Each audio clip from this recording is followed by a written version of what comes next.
The first few mornings at Elias Rourke's cabin passed in silence, broken only by the sound of the wind against the pines and the slow crackle of the hearth. Clara woke each day unsure whether she was a guest or a burden.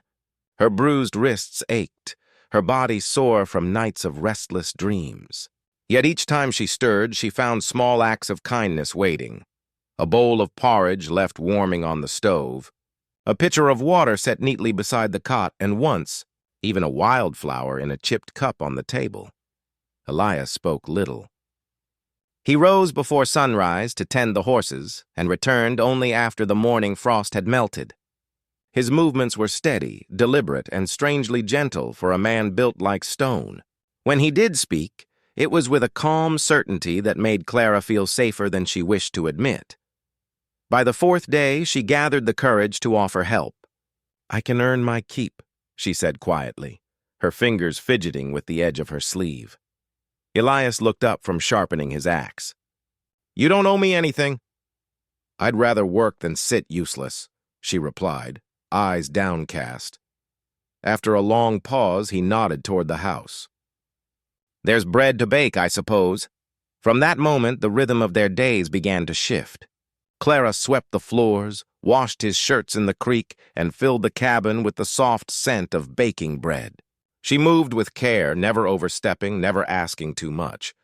But slowly, she began to hum while she worked, quietly at first, almost as if afraid to hear her own voice, Elias noticed. He didn't say so, but the melody lingered in his ears long after she stopped. One evening, as rain began to fall hard against the roof, Clara stood by the window watching lightning dance over the hills. Elias sat at the table mending a bridle strap. She turned to him suddenly and asked, "Why did you help me?" He kept his eyes on the leather as he spoke. "Because I've seen what people do when they think no one will stop them." "Someone hurt you," she said softly. He didn't answer at once. The thunder rolled in the distance before he replied, "My sister."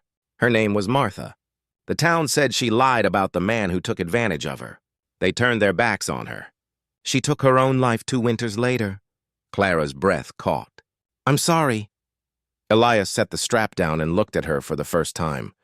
His eyes were dark but not cold, haunted perhaps, but full of an unspoken vow. "You reminded me of her that day in the square," he said. No one should have to beg for mercy. The storm outside howled like a wild thing, and Clara felt something shift between them. The silence that followed was no longer empty. It was full of unspoken understanding. When the fire flickered low, Clara gathered her courage and said, "Mrs. Hargreaves' son. He's the one who put the brooch in my trunk. I wouldn't let him touch me. He said he'd make me regret it." Her hands trembled as she spoke, but her voice did not break. Elias stood, the muscles in his jaw tightening. "Does the marshal know?" She shook her head. "Who would believe me?" He stared into the flames for a long moment, his expression unreadable. Then he said quietly, "I believe you." It was the simplest thing anyone had ever said to her, but it broke something inside. Clara pressed a hand to her mouth as tears slipped free. She didn't weep loudly. She'd learned to cry in silence. But Elias stood there, saying nothing, just letting her be, like a man guarding the fragile thing that was trust. When she finally looked up, his voice was low but certain. "You're safe here, Clara, I'll see to that. Outside." The storm raged until dawn, but inside the small cabin, a fragile peace had begun to take root, a quiet before the next storm neither of them yet saw coming. The days after the storm were bright and deceptively peaceful. The land shimmered under a clean sky, and for a while it almost felt as if Willow Creek had been left behind forever. Clara smiled a little more. She fed the chickens behind the barn, learned how to grind coffee beans the way Elias liked, and even ventured to hum while she swept the porch. But peace, as the prairie often taught, never stayed long. It began with the sound of hooves, 3 sets, pounding hard against the dirt road. Elias looked up from the fence he was mending, his hand freezing mid-motion. He recognized that rhythm, lawman. Clara was at the creek, rinsing clothes, when she heard the riders approaching. Fear swept through her body like an old ghost returned. The clang of spurs, the creak of leather. It was all too familiar. She dropped the washboard, hands trembling, and hurried back toward the cabin. 3 men rode into view, dust trailing behind them.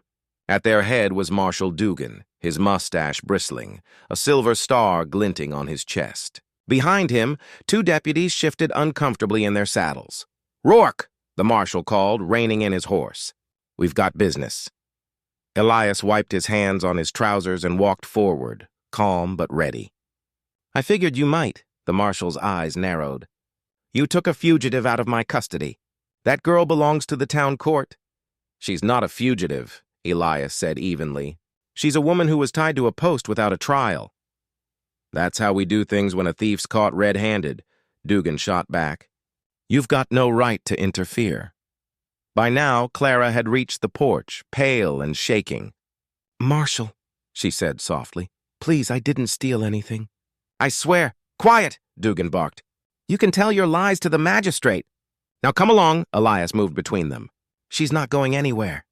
A heavy silence fell. The deputies shifted again, glancing at one another. No one in town had ever seen Elias Rourke defy the law so openly. Dugan's eyes hardened. "You planning to fight me on this, Rourke?" "You know the penalty for harboring a criminal." Elias didn't blink. "And you know the penalty for false accusation, Marshal."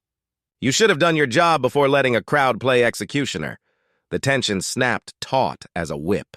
One of the deputies reached for his holster, but Elias's hand was faster, his revolver drawn and leveled before anyone breathed. "Don't," he warned, voice low and calm.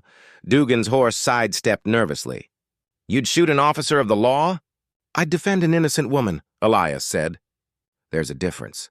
For a long moment, no one moved. Then, slowly, Dugan raised his hands in surrender. "Fine," he growled. "But this isn't over. The folks in town are talking, Rourke. They say you've lost your senses over a servant girl." Elias's expression didn't change, but his eyes turned cold. "Let them talk." "They always do." The marshal turned his horse sharply. "You'll regret this." When the riders finally disappeared into the distance, Clara sank onto the steps, her breath coming fast. "You shouldn't have done that," she whispered. "Now they'll come after you, too." Elias holstered his revolver and crouched beside her. "Let them try," he said simply. "You don't fix what's wrong in this world by bowing to it." Clara stared at him, torn between gratitude and fear. "They'll say awful things about you." "About us?" He gave a faint, crooked smile. "They already do." For a while, they sat together in silence, the prairie wind rustling the grass around them. But inside Clara's chest, old wounds reopened, the memory of every whisper, every cruel glance, every time someone had called her liar, thief, or worse. That night, as Elias dozed in the chair by the fire, she lay awake, staring at the ceiling. She realized that peace had fled again, replaced by the steady, creeping dread that the world would not rest until it dragged her back down. And yet, when she looked at him, at the man who had risked everything to protect her, she also knew something else. This time she would not face it alone. The morning sun had only just begun to burn through the mist that clung to the edges of Willow Creek, but already a crowd had gathered in the town square. The air was thick with dust, murmurs, and judgment. Men leaned on hitching posts, spitting tobacco and shaking their heads, while women clutched their shawls tighter, whispering words that stung sharper than the wind. At the center of it all stood a young woman, thin, trembling, her wrists bound to a wooden post with rough hemp rope. Her name was Clara Mayfield, though few cared to remember it. A crude sign hung around her neck. Thief. The letters were painted in black tar, ugly and uneven. She'd been tied there since sunrise. Her knees ached from standing. Her lips were cracked from thirst, and her heart was raw with shame. The accusation had come swiftly and cruelly. Mrs. Hargreaves, owner of the Willow Creek boarding house where Clara worked as a maid, claimed her brooch, a family heirloom of silver and turquoise, had vanished from her dresser. Clara had denied it, swearing through tears that she'd never touched the thing. But the townsfolk, eager for spectacle, needed no trial. A servant girl with no family, they muttered. Always trouble. So they tied her up for all to see, a warning to the others. Clara tried not to cry, but the humiliation burned too deep. She could feel the eyes of every man, woman, and child crawling over her. Some looked away, pretending pity. Others smiled as though justice were being served. She thought of running, but the ropes bit too tightly. She thought of shouting, but who would listen? When the clock struck 9, the crowd began to thin. A few lingered, idly tossing pebbles at her feet. Clara lifted her face toward the sun and whispered the only words left in her, "Please, let me go." That was when she heard it, the sound of hooves. A rider emerged from the road, dust rising around the legs of his chestnut horse. He was tall, broad-shouldered, his hat pulled low against the light. The people stirred as he rode closer. Everyone in Willow Creek knew him by sight, Elias Rourke, the quiet rancher who lived beyond the canyon. A man who kept to himself, who'd once been a deputy before tragedy hardened his soul. He dismounted slowly, tying his reins to a post. His boots crunched through the dirt as he walked toward the square. The marshal called out, "Best stay clear, Rourke." "Town business." Elias didn't answer. His gaze fell on Clara, her tear-streaked face, the bruises on her wrists, the way her shoulders sagged under the weight of shame she didn't deserve. Something twisted in his chest. Years ago, he'd seen his own sister bound by cruelty just like this, accused, shamed, and left to die by people too proud to admit their wrongs. He stepped closer. "Who did this?" he asked, his voice calm but carrying through the square. "Justice," said Mrs. Hargreaves from the steps of the general store. "She stole from me." Elias looked at Clara again. "Did you?" Clara's lips trembled. "No, sir," she whispered. For a moment the air hung still. Then, without another word, Elias drew the hunting knife from his belt. The crowd gasped as the blade flashed in the sunlight. In 2 swift motions, he sliced through the ropes. Clara's knees buckled, and he caught her before she hit the ground. "That's enough," he said quietly, glaring at the onlookers. "You ought to be ashamed," Mrs. Hargreaves sputtered. "You can't just—" But Elias was already lifting Clara onto his horse. "I can," he replied, "and I will." As he swung into the saddle, the marshal called after him, "You're meddling in town justice, Rourke." Elias looked over his shoulder, voice like thunder. "Then maybe this town's justice needs fixing." With that, he spurred his horse and rode off toward the horizon, the girl clinging weakly to him. Behind them, Willow Creek fell silent. For the first time, shame hung not on the accused, but on those who had tied her there. The world swayed beneath Clara as the horse galloped through the prairie. She clung weakly to the stranger's coat, too dizzy to keep her head upright. Wind rushed past her ears, carrying away the shouts of the townsfolk until they were nothing but ghosts in the distance. All she could hear now was the pounding of hooves and the steady rhythm of the man's heartbeat beneath her cheek.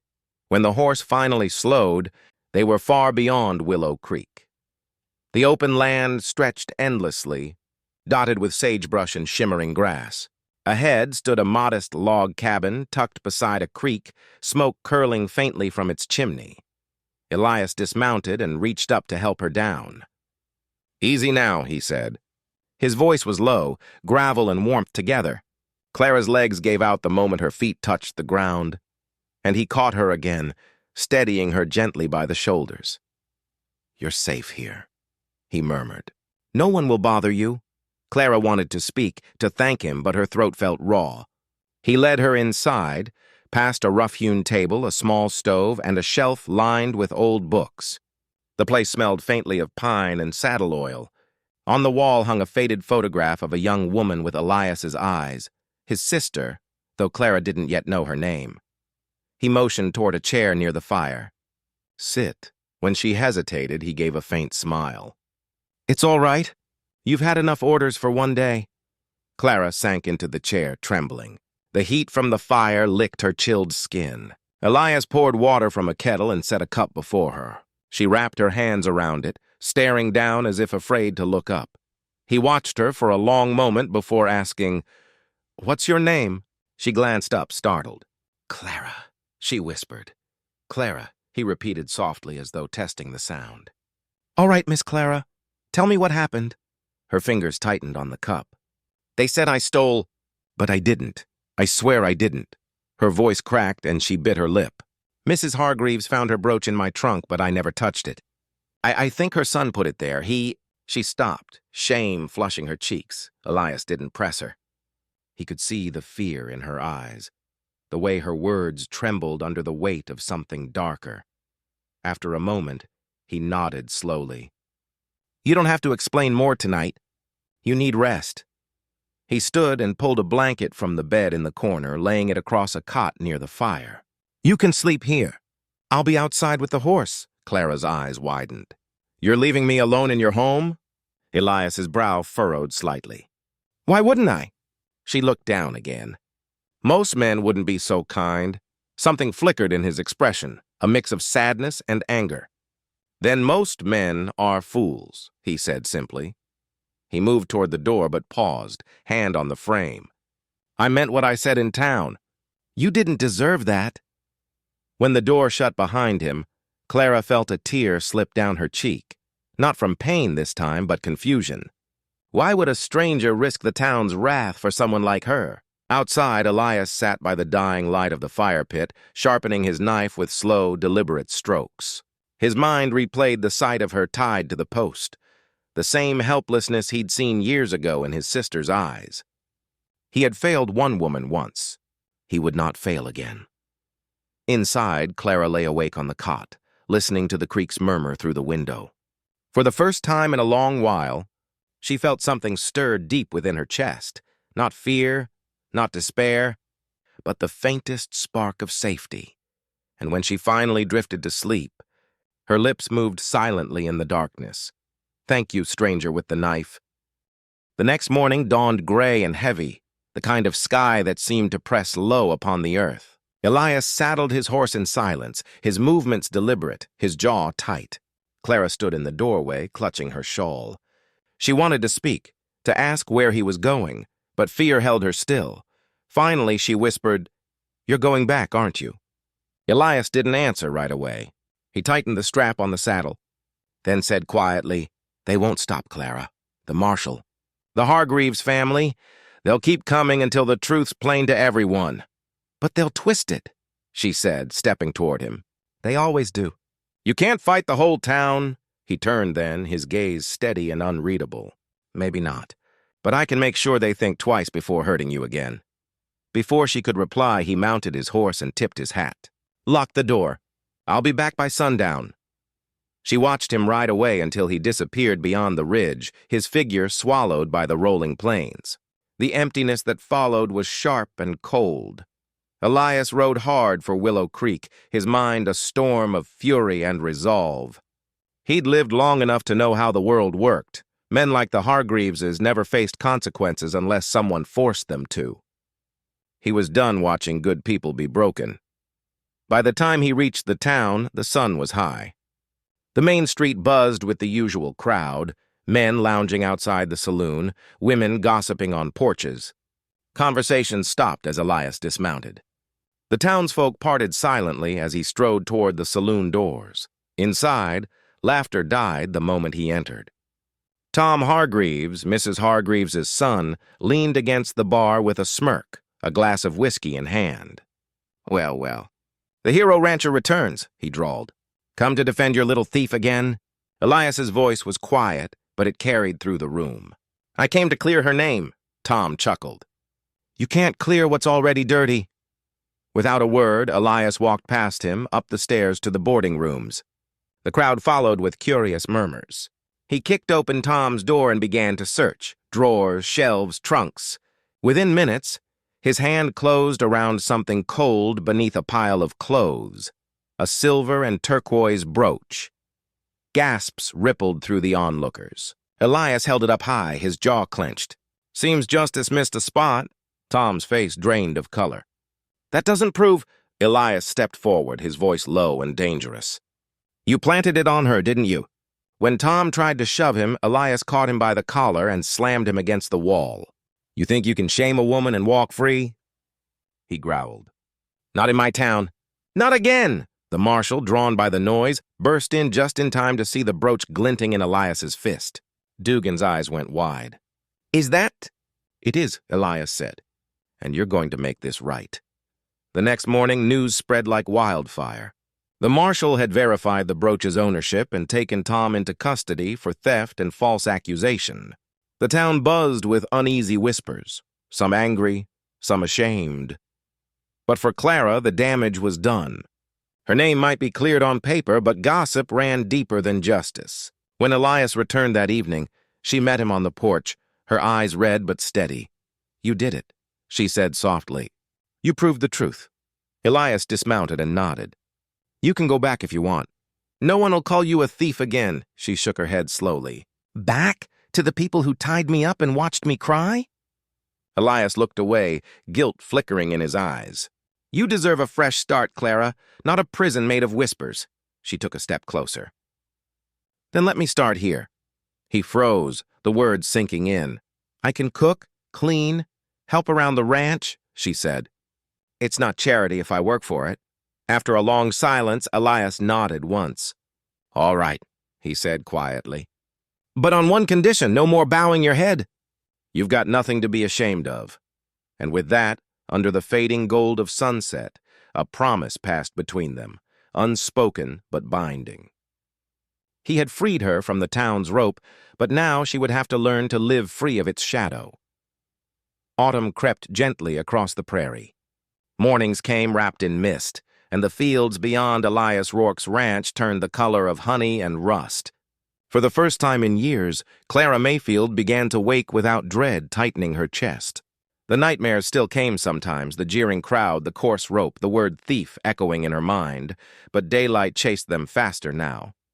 Elias never asked about the dreams. He seemed to sense when she'd had one. On those mornings, he'd leave a mug of coffee and step outside to give her space. When she finally emerged from the cabin, his calm, steady presence was enough to ground her.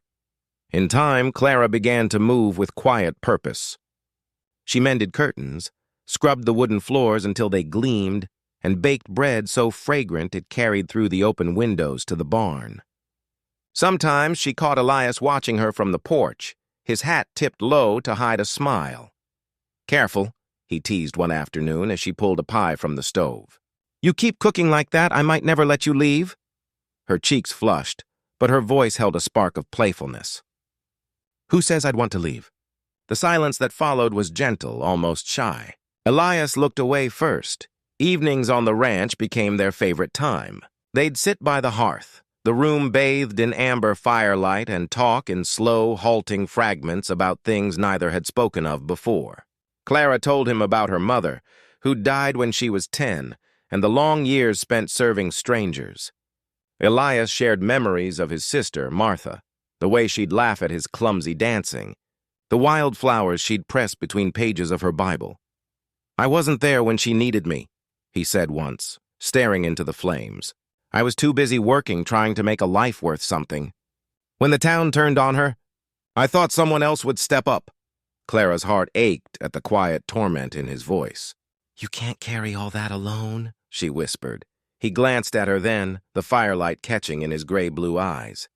Maybe not anymore. That night she dreamed not of ropes or shame, but of open fields and laughter carried by the wind. As the weeks passed, the ranch began to feel like home. The horses grew fond of her, the chickens followed her as if she were one of their own, and the cabin no longer felt borrowed. She found herself humming while hanging laundry, smiling when Elias returned from the range. There was safety in their silence, comfort in their shared routines, yet beneath that calm, something unspoken simmered. When their hands brushed while passing a dish, or when he guided her onto his horse to ride into town for supplies, the air between them seemed to hum with something fragile but powerful. One evening, Clara woke from another nightmare, the old fear, the square, the laughter. She slipped outside into the cold, clutching her shawl around her shoulders. The moon hung pale and full above the hills. Elias found her there, barefoot in the frost. "Couldn't sleep?" he asked softly. She shook her head. "Every time I close my eyes, I hear them again." He hesitated, then stepped closer and draped his coat over her shoulders. They can't hurt you anymore, Clara. Not while I'm here. Her voice trembled. You've done enough already. Not near enough, he said, his tone roughened by something deeper than anger. I couldn't save Martha, but I can keep you safe. She looked up at him then, eyes shining with tears and moonlight. You already did. He didn't move to touch her, didn't need to. The words hung between them, pure and unguarded, warming the cold night air. When she finally went back inside, Elias lingered under the stars, watching the cabin's light flicker through the window. Somewhere inside, he knew, the wounds they both carried were beginning to heal, not through grand gestures, but through the quiet, everyday mercy of being seen and believed. And for the first time in years, he allowed himself to hope that maybe, just maybe, love could grow from ashes. Winter crept over Willow Creek like a rumor. The wind turned sharp, rattling shutters and whispering through dry grass. For a while, life at the Rourke Ranch carried on in quiet peace, until whispers from town began to find their way across the plains. It started with the supply wagon. Elias noticed the driver, old Mr. Bennett, growing curt. He avoided Clara's eyes and made excuses about missing shipments. The sacks of flour came lighter, the nails rusted. Folks talking, Elias, Bennett muttered once, not quite meeting his gaze. Say you're keeping a fallen woman. Say you lost your mind over her. Elias's jaw tightened. You believe that? Bennett hesitated, then sighed. Doesn't matter what I believe. Matters what the town believes. And with that he drove off, leaving a trail of dust and silence. Clara overheard the exchange. She didn't speak of it, but that night she scrubbed the dishes until her knuckles bled. When Elias came in, he found her staring into the soapy water, her reflection warped and broken. You heard, he said quietly. She nodded once. They'll never stop, will they? No matter what you proved. Elias set his hat aside and stepped closer. You can't spend your life trying to change small minds. Let them talk, but she shook her head. It's you I'm worried about. They'll turn on you next. He almost smiled. A sad, crooked thing. Let them try, yet even he couldn't deny the change. Men who once traded with him now refused his business. The smith stopped sharpening his plow blades. A neighbor sent word that the county committee was reconsidering Elias's grazing rights. Every kindness in town was shrinking into cold politeness, and at the center of it all stood Tom Hargreaves, out of jail now, his mother's wealth smoothing over his disgrace. He wore his hatred like a fine coat. When he passed through town, he made sure his voice carried, Rourke's keeping her out there like his own personal whore. One of Elias's hands broke a whiskey glass when he heard that. A week later, Clara went to fetch water from the creek at dawn. The air was brittle with frost, and her breath formed little ghosts in the air. As she bent to fill the bucket, she heard a rustle, a horse's snort in the distance. Then came the faint scent of smoke. Her heart lurched. She turned, eyes widening. From the ridge, a ribbon of black smoke rose into the pale morning sky. The barn. Clara dropped the bucket and ran, her boots slipping in the mud. The barn was ablaze, flames leaping like wild beasts against the winter sky. Inside, the horses screamed, "Elias!" she shouted, coughing as smoke filled her lungs. He was already there, throwing open the doors, his face streaked with ash. "Get back!" he yelled, but she didn't. Together they freed the horses, slapping their flanks to drive them out. Sparks stung her arms, her hair singed, but she didn't stop until the last animal was clear. By the time the fire was out, the barn was gone, only charred beams and smoking ruin remained. Clara sank to her knees, coughing, shaking from exhaustion and fear. Elias knelt beside her, gripping her shoulders. "You could have been killed," he rasped. "So could you," she shot back, her voice breaking. "You think I'd just watch?" He stared at her, chest heaving, then pulled her into his arms. "You shouldn't have to fight my battles," he murmured into her hair. Clara's reply was muffled against his chest. "You didn't give up on me, Elias. I won't give up on you." They held on to each other as the snow began to fall, soft flakes hissing as they met the smoldering remains. Above them, the first light of morning spread across the plains, turning ash into silver. The town would whisper louder now, They both knew it. But for the first time, Clara wasn't afraid of the noise. She'd rather burn beside the man who freed her than live safely among those who'd tied her down. Days after the fire felt heavy and strange, like the world was holding its breath.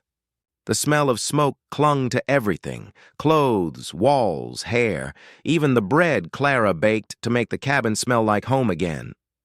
But no matter how many candles she lit or windows she opened, the air still carried the bitter tang of ruin.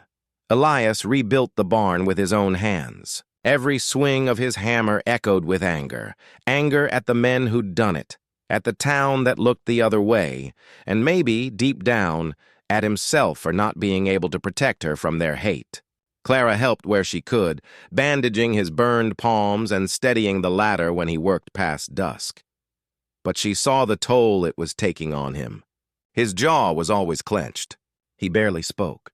And when she tried to ease his burden with soft words, he'd only say, "It's fine, Clara. Don't you worry." She did worry, because she knew that kind of silence. It was the same kind she'd once used to survive. A week later, Sheriff Dugan rode up the hill. His horse kicked dust over the frost as he dismounted. "Mornin', Elias. Miss Mayfield." Clara stiffened. The sheriff hadn't looked her in the eye since the day Elias cut her loose. "What brings you here?" Elias asked, wiping sweat from his brow. The sheriff sighed and took off his hat. "Town's in an uproar. Someone's saying the fire wasn't an accident, and that you two set it yourselves." Elias froze. "Come again?" "They're claiming you torched it for sympathy, that you're trying to stir trouble before the land council hearing." Clara's heart dropped. "That's a lie." "I believe you," Dugan said quietly. "But Tom Hargreaves is telling it loud. He's pushing for a public hearing, wants to make it official." Elias's voice turned cold. "Then I'll see him face to face." 3 days later, the town gathered in the square, the same square where Clara had once been tied and humiliated. Snow drifted down like ashes, and the sound of murmuring voices carried through the air. Elias stood beside her, tall and unflinching, though his hands trembled slightly beneath his gloves. Clara could feel the tension in him like a storm about to break. Tom Hargreaves arrived late, wearing a smirk and a fine wool coat. His left arm was still bandaged from where Elias had broken it months ago. He played his role perfectly, the aggrieved gentleman wronged by a crazy rancher and his harlot. The sheriff called for silence. "We're here to settle accusations of arson against Elias Rourke and Miss Clara Mayfield. Mr. Hargreaves, you may speak." Tom stepped forward, his voice oily and loud. "We all know Rourke's temper. We've seen what kind of woman he keeps. She burned her bridges once, why not his barn too?"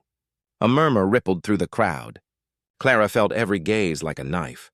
Her throat tightened. But before she could speak, Elias did. "You think I'd burn my own home?" His voice rang across the square, hard and steady. "You think she'd risk her life to save horses from a fire she started?" "You weren't there, Hargreaves. You've never seen courage a day in your life," Tom sneered. "Careful, Rourke. You hit me once already." Elias took a step closer. "And I'll do worse if you ever come near her again?" The crowd gasped, but then something unexpected happened.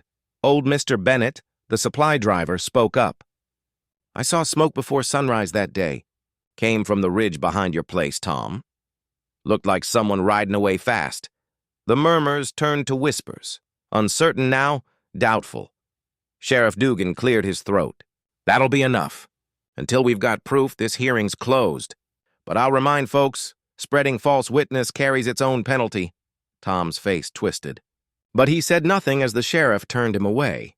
When it was over, Clara stood in the same place where once she'd begged for mercy. The same wooden post stood nearby, weathered and splintered. But this time she wasn't bound. Elias took her hand, his thumb tracing slow circles against her skin. "You don't owe this town anything," he said quietly. Clara looked up, her voice trembling but strong. "Maybe not, but I won't run anymore."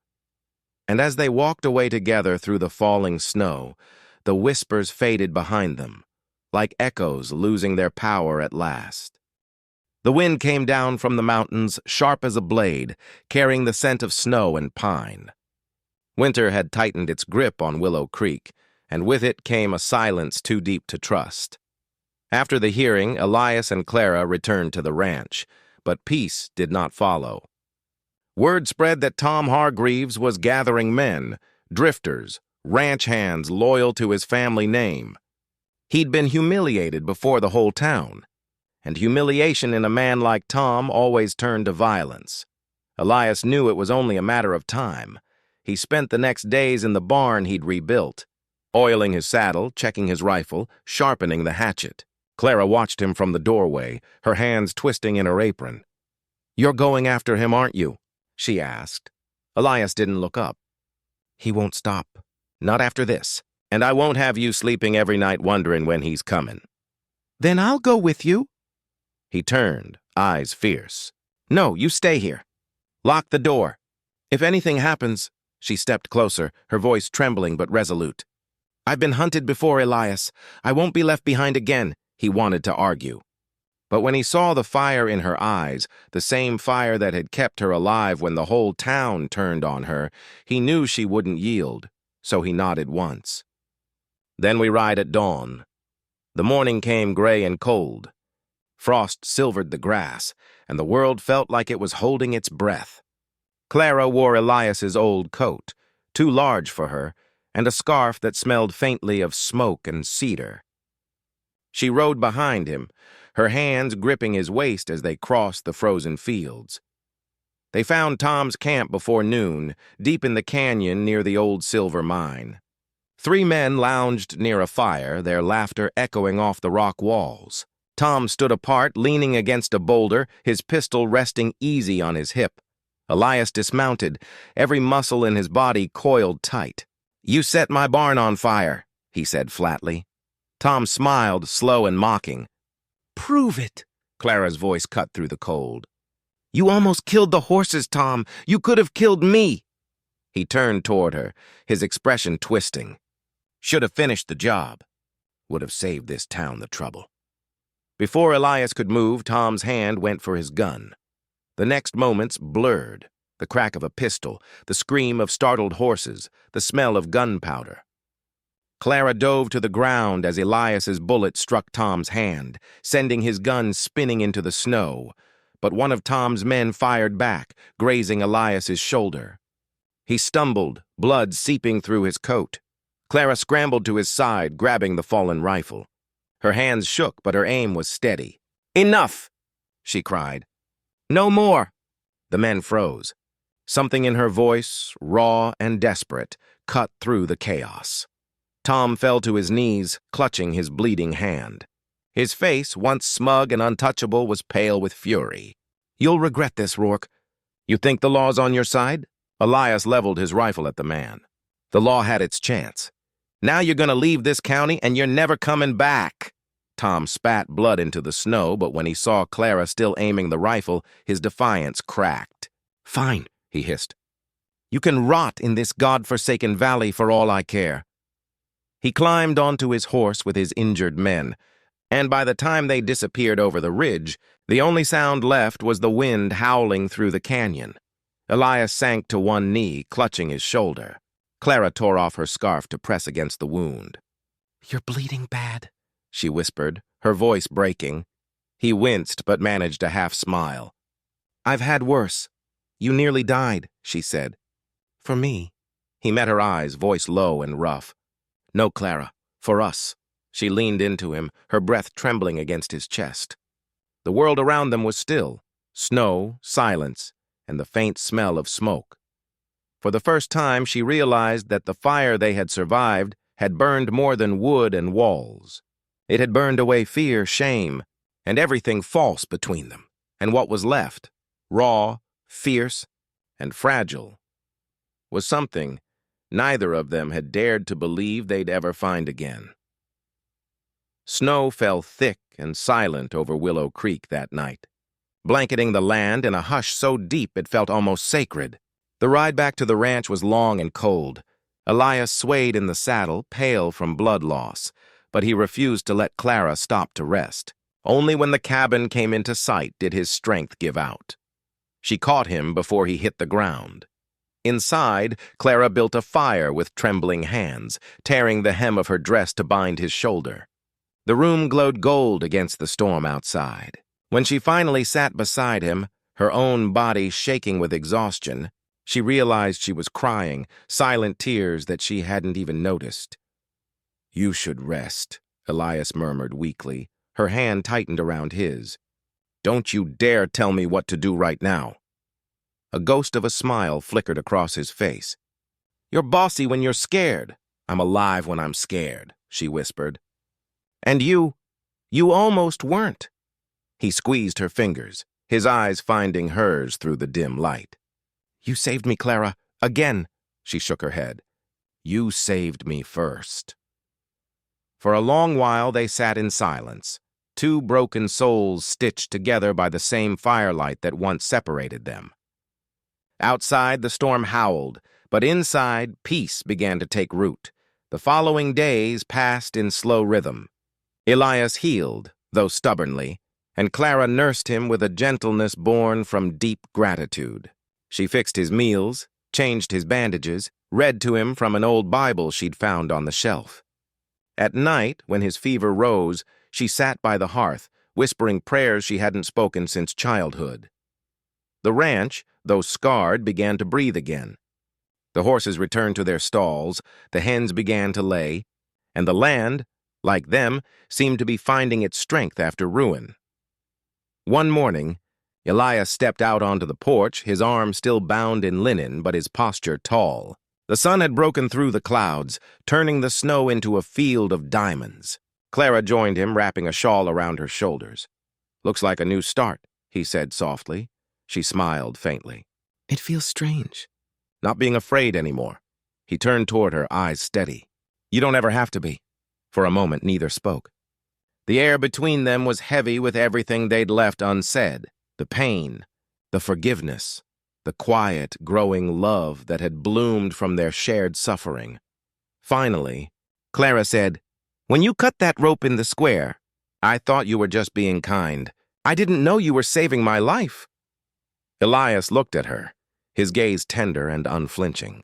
"And when you stayed, when you didn't run after the fire, you saved mine." She swallowed hard, her breath misting in the cold. "What happens now, Elias?" He smiled, slow, uncertain, but real. "Now we live. We build again. Together if you'll have me." Her heart thudded. She hadn't expected the words, though maybe she should have. Every day he'd shown her, without saying it, that love didn't need grand promises. It grew quietly in the spaces between hardship and hope. Clara took his hand. "I already do." That night they ate supper by the hearth, 2 bowls of stew, the fire crackling low. There were no speeches, no vows, just the quiet joy of being alive, of being free. Outside, the stars hung over the prairie like lanterns, and the wind whispered through the pines as though the land itself was blessing them. Later, when Elias reached over and brushed a strand of hair from her face, she didn't flinch. She leaned into his touch, her eyes closing, her heart finally unbound. Months later, when spring returned to Willow Creek, the townsfolk noticed something different. The ranch at the edge of the valley stood proud again. New fences, green pastures, laughter carrying across the hills. And sometimes, when travelers passed through and asked who lived there, the locals would smile and say, "Just a man and a woman who walked through fire and came home from the ashes."